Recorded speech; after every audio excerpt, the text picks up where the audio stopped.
கடந்த வாரங்களில் சக போட்டியாளர்களிடம் கடுமையாக நடந்து கொண்ட பார்வதியை விஜய் சேதுபதி பிரித்தெடுத்துள்ளார். பிரபல தொலைக்காட்சியில் விறுவிறுப்பாக ஒளிபரப்பாகி வரும் நிகழ்ச்சிதான் பிக் பாஸ். இந்த நிகழ்ச்சி இந்தி, தெலுங்கு, தமிழ், கன்னடம், மலையாளம் உள்ளிட்ட பல மொழிகளில் ஒளிபரப்பப்பட்டு வருகிறது. கடந்த வாரம் மிக பிரமாண்டமாக ஆரம்பமான பிக் பாஸ் சீசன் 9 முதல் போட்டியாளராக திவாகரன் வந்தார்.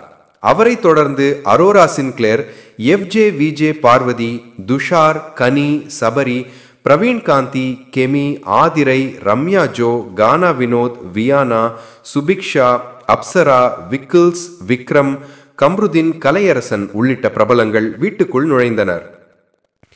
பிக் பாஸ் சீசன் 9 தொடங்கிய நாள் முதல் போட்டியாளர்களுக்குள் சண்டைகள், புரியாமைகள், பிரச்சனைகள் என தினமும் ஏதோ ஒரு பரபரப்பு நடந்து கொண்டே இருக்கிறது.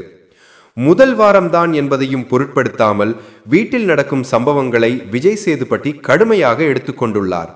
குறிப்பாக சக போட்டியாளர்களிடம் நடத்திய விதம் வெளியில் பார்வையாளர்களிடையே அதிருப்தியை ஏற்படுத்தியுள்ளது. இதை அடிப்படையாக கொண்டு பலர் அவரை விமர்சித்து வருகின்றனர். அதே நேரத்தில் கம்ருதீனும் மற்ற போட்டியாளர்களிடம் அதேபோல் கடுமையாக நடந்து கொள்கிறார் என குற்றச்சாட்டு எழுந்துள்ளது. அவரின் உண்மையான முகம் வேறு, ஷோக்காக சில விஷயங்கள் செய்கிறார் என திவாகரனும் கருத்து தெரிவித்துள்ளார். மக்களால் வாட்டர்மெலன் ஸ்டார் என கேலி செய்யப்பட்ட திவாகரன் வீட்டுக்குள் தனது நெஞ்சை திறந்த போது சிலருக்கு அதிர்ச்சியையும் சிலருக்கு அதிருப்தியையும் ஏற்படுத்தியிருக்கிறார். பிக் பாஸ் சீசன் 9 முதல் வாரம் பரபரப்பாக துவங்கி சண்டைகளும் உணர்ச்சிகளும் கலந்த கலவரமாக மாறியுள்ளது.